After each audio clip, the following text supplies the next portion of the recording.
بسم اللہ الرحمن الرحیم، السلام علیکم۔ امید کرتا ہوں آپ سب دوست خیر و عافیت سے ہوں گے۔ دوستو، دو اچھی خبریں میں آج آپ لوگوں کے لیے لے کر آیا ہوں۔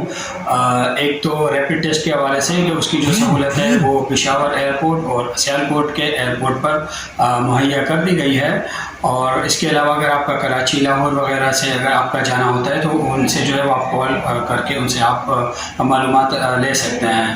ٹھیک ہے دوستو، دوسری جو میرے پاس ایک بہت اچھی نیوز ہے وہ ہے ویکسین کے حوالے سے۔ اگر آپ لوگوں نے اپنے ہوم کنٹری میں ویکسین آپ نے لگوائی ہے اور اس کے بعد جو ہے پھر اب یہ اناؤنس کیا گیا ہے کہ 15 اگست سے وہ لوگ جنہوں نے ہوم کنٹری میں اپنے ممالک میں وہ ویکسینیٹڈ ہوئے ہیں، انہوں نے ویکسین لگوائی ہے، تو ان لوگوں کے لیے ایک یہ خوشخبری ہے کہ 15 اگست سے وہ ICA کی اپروول کے لیے اپلائی کر سکتے ہیں۔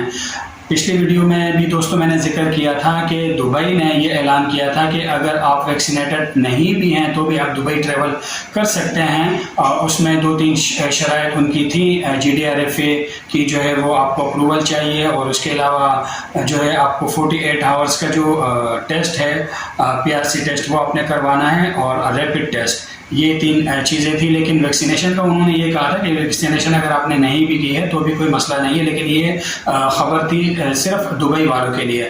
اس کے علاوہ جنہوں نے ویکسین لی ہے اور وہ ابوظہبی، شارجہ، عجمان وغیرہ کے لیے ٹریول کرنا چاہتے ہیں تو وہ ICA کے اپروول لے سکتے ہیں۔ 15 اگست سے ان کے لیے بھی اس چیز کو جو ہے وہ اویلیبل کر دیا گیا ہے۔ تو دوستو، یہ دو ایک اچھی نیوز تھی میرے پاس، تو جو کہ میں نے آپ لوگوں کے ساتھ شیئر کی۔ امید کرتا ہوں دوستو آپ کو ویڈیو پسند آئی ہوگی۔ اگر آپ کو ویڈیو پسند آئی ہو تو ویڈیو کو سبسکرائب، لائک اینڈ شیئر ضرور کیجیے گا۔ انشاءاللہ نیکسٹ ویڈیو میں آپ کے ساتھ انشاءاللہ کوئی اور مزید اپڈیٹ کے ساتھ آپ کے ساتھ ملاقات ہوگی۔ جب تک کے لیے اجازت، اللہ نگہبان۔